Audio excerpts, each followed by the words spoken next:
사람 사는 인생이 항상 웃음꽃이 피고 행복한 날만 있으면 얼마나 좋겠습니까? 그러나 인생은 눈물이 있으면 웃음도 있고 행복한 날이 있으면 불행하다고 생각되는 날도 있습니다. 꽃피는 봄인가 생각되면 무더운 여름이 오고 고운 단풍 감상하는 가을이 있는가 하면 꽁꽁 얼어붙은 겨울도 있습니다. 그래서 우리 성도님들은 눈에 보이는 외부에서 행복을 찾고 기쁨을 찾으면 안 됩니다. 눈에 보이지는 않지만 영적인 눈으로 행복을 바라보고 감사를 할 줄 아는 그런 삶을 살아야 합니다. 오늘 본문 고린도후서 2장은 바울이 고린도 교회에 눈물로 쓴 편지를 무엇 때문에 보내야 했는가 하는 내용과 그럼에도 감사한 일을 말하고 있습니다. 그리고 참 복음 증거자와 삭군 복음 증거자, 다시 말씀드리면 거짓 복음 증거자의 차이점을 설명하고 있습니다. 오늘 본문을 공부하면서 눈물을 흘리다가도 감사할 줄 알고 언제나 영분별을 제대로 해서 거짓 사꾼들과 거짓 사기꾼들에게 당하지 않는 우리 성도님들 되어야 될 줄 믿습니다. 그러면 첫 번째, 바울이 무엇 때문에 눈물로 고린도 후서를 쓰게 되었는가에 대해서 공부해 보겠습니다. 바울이 고린도 후서를 기록할 때까지 고린도라는 도시를 2번 방문했습니다. 첫 번째 방문은 복음 증거하기 위해서 방문했는데 첫 번 방문에서 좋은 성과를 거두고 교회까지 세워졌습니다.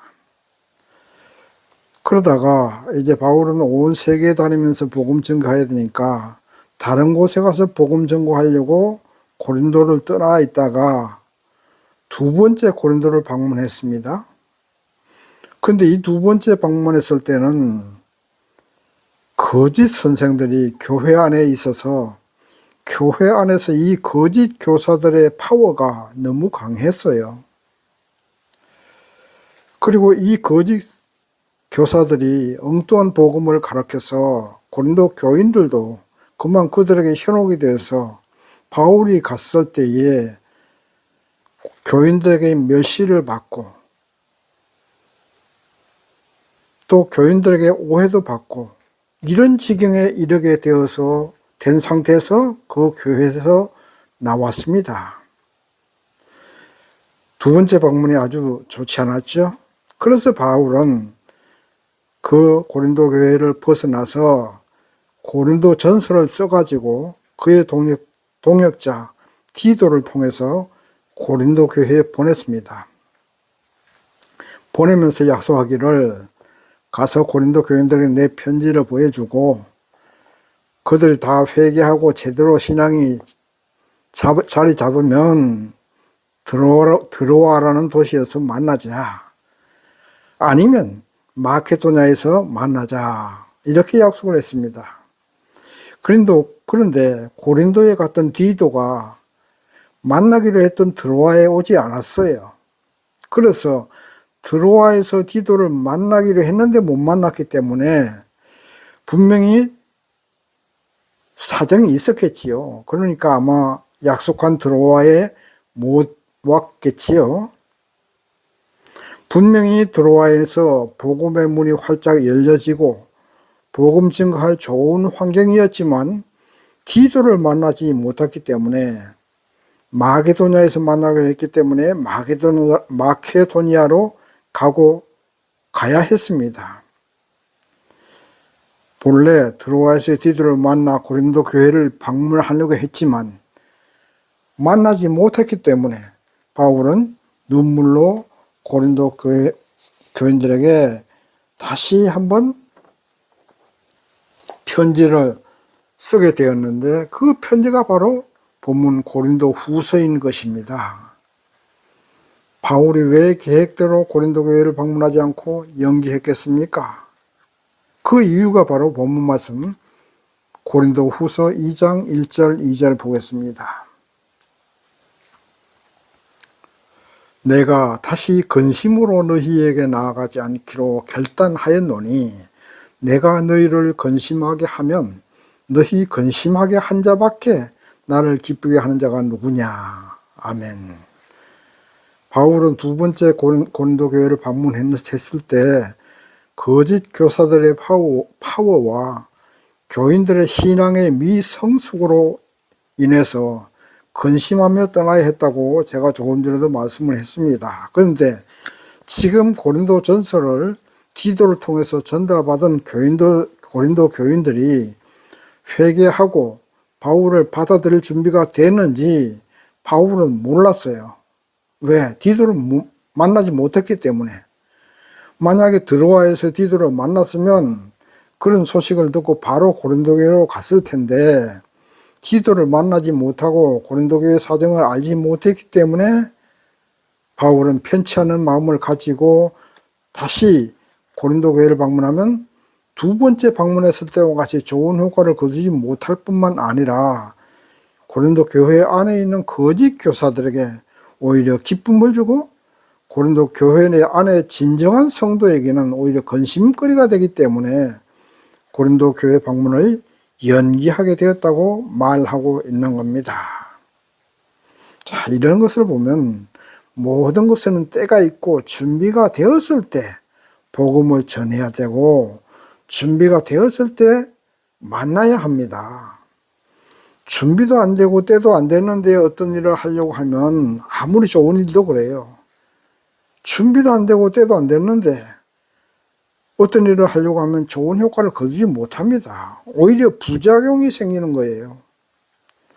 아무리 하나님의 일이라도 그렇지요. 그래서 바울은 눈물로 편지를 쓰고 있는 것입니다. 고린도 교회 안에 바울을 반대했던 사람들을 용서해 주라.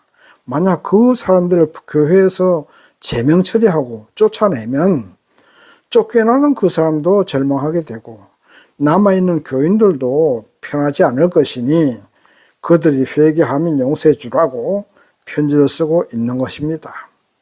바울이 이렇게 고린도 교인들에게 부탁하고 있는 것은 용서입니다. 용서. 자신이 고린도 교인들을 진심으로 사랑하고 있음을 알리기 위해서인 겁니다. 사람을 변화시키는 것은 사랑밖에 없습니다. 다시 한번 말씀드릴게요. 사람을 변화시키는 것은 사랑밖에 없는 것입니다. 힘으로 변화시킬 수 없어요. 힘에 밀려서 복종하는 것은 변화된 것이 아닙니다. 마음으로 받아들이고 마음이 변화되어야 진정한 변화가 일어나는 것이지요. 그리고 마음 변화는 사랑으로밖에 마음을 변화시킬 수 없어요. 총칼로 절대 마음을 변화시키지 못합니다. 겉으로는 굴복하는 척해도 마음으로는 받아들이지 않았거든요. 그래서 성도로서 세상을 살아갈 때나 복음을 증거할 때나 사랑으로 상대를 변화시켜야 됩니다. 물론 악질인 사람들은 그런 사랑을 역이용하는 경우도 있습니다. 그럼에도 사랑으로 용서해 주어야 됩니다. 왜? 예수님께서 그렇게 하셨기 때문입니다. 사랑을 베풀고 때를 기다려야 됩니다.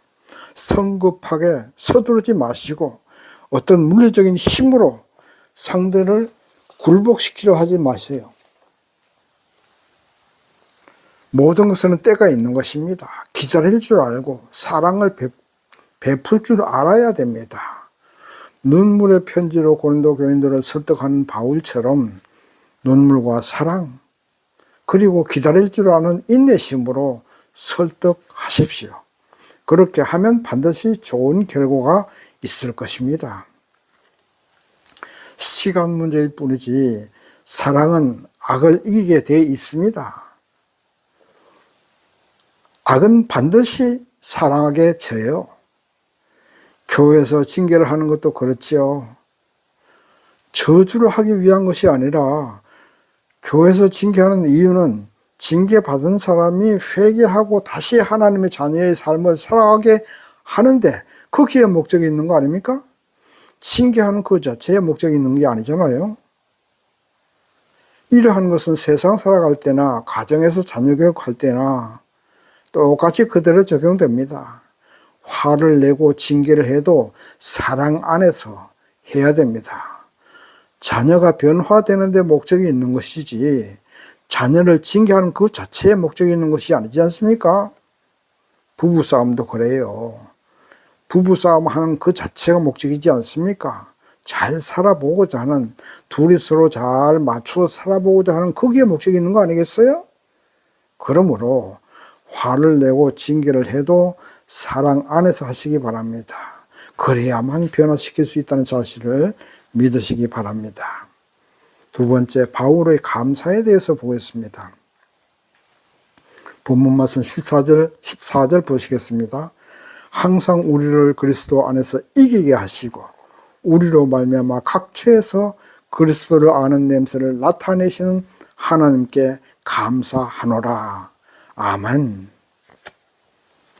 바울은 눈물로 편지를 쓰고 고린도 교회 방문을 연기할 수밖에 없었던 이유를 설명하고 이제 분위기를 바꾸어서 하나님께 감사하다는 말을 하고 있습니다. 아무리 사단이 바울의 전도 여행을 방해하고 유대인들과 거짓 교사들이 방해를 한다 해도 하나님은 분명코 이기게 하시는 하나님이시므로 하나님께 감사하고 있는 바울입니다. 바울이 편지를 쓰던 당시 로마 왕이나 장군들이 전쟁터에서 승리하고 포로들을 결박해서 대중들에게 보여줬습니다. 그리고 그들의 신전에 이를 때에는 재물을 바쳐서 불에 태우면 그 재물이 불에 타는 냄새가 온 로마 시내에 퍼지게 됐습니다. 그런 풍경이 있었습니다. 바울은 바로 이런 풍경을 빗대서 말씀하고 있는 겁니다. 아무리 사단이 발악을 하고 방해를 해도 하나님은 이기게 하시는 하나님이시기 때문에 각처에서 예수를 믿는 성도들이 점점 많아졌습니다. 그 성도들이 그리스도의 향기를 풍기는 것을 생각하면 마치 로마 장군들이 재물을 바쳐서 향기 풍기듯이 바울이 가는 곳에는 항상 그렇게 예수의 향기가 났습니다. 그러니 어찌 바울이 감사하지 않겠습니까? 감사할 수밖에 없죠. 전체적으로 볼 때 그렇다는 겁니다. 물론 교회 안에 다소간의 문제가 있지만 그러나 결국 하나님은 이기게 하시는 하나님이십니다. 그래서 온 세상에 복음이 전파되고 교회가 설립되고 바울이 가는 곳마다 그리스도의 향기가 퍼지면 그러면 되는 거 아닙니까? 그러니 감사하지 않을 수 있겠습니까? 그래서 바울은 감사하고 있는 겁니다. 상대를 책망하고 징계해도 마지막에는 사랑으로 감싸주고 결국은 우리가 잘 될 것이고 결국은 우리가 성공할 것이다. 이런 믿음을 주어야 됩니다. 또 그것이 사실이기 때문이에요. 우리 주 예수님은 이기게 하시는 주님이십니다. 그래서 바울이 전도 여행을 다닐 때 주님께서 함께 하시고 도와주셔서 수많은 생명의 위협을 감당할 수 있었고 로마 군인들이 전쟁에 승리하여서 감사의 제물을 신전에 바치면 그 냄새가 온 로마 시내에 퍼지듯이 바울이 복음을 전하는 곳에는 생명의 냄새와 사망의 냄새가 퍼지게 되었습니다. 복음을 받아들이면 생명의 냄새, 거부하는 자에게는 사망의 냄새가 퍼지는 겁니다. 우리 주 예수님의 생명의 주님이시고 심판의 주님이시고 승리하게 하시는 주님이시기 때문입니다. 그러므로 복음을 거부하는 것은 스스로 사망으로 가는 것이고 복음을 받아들이면 생명으로 가는 것입니다. 예수님과 함께 승리하게 되고 이기게 되고 결국은 성공하게 되는 것입니다. 그러므로 오늘날 우리들은 바울처럼 눈물로 사랑을 표현하고 눈물로 고린도 교인들의 마음을 감동시킨 것처럼 눈물로 기도하고 눈물로 복음을 전하면서도 결국에는 승리하게 하시는 하나님을 믿고 그 하나님을 전파해야 된다는 것입니다. 모든 것이 잘 될 것이고 성공하게 될 것이고 승리하게 될 것이라는 믿음만 있으면 현실의 고난과 핍박도 넉넉히 받아들일 수 있는 겁니다. 왜냐하면 현실의 고난이 끝이 아니라 성공으로 가는 과정이고 승리하기 위한 과정이기 때문입니다. 우리는 보장된 인생을 살고 있는 겁니다. 많은 사람들이 불안해하는 이유가 무엇 때문입니까? 미래가 불투명하기 때문이에요. 청년들이 왜 절망합니까?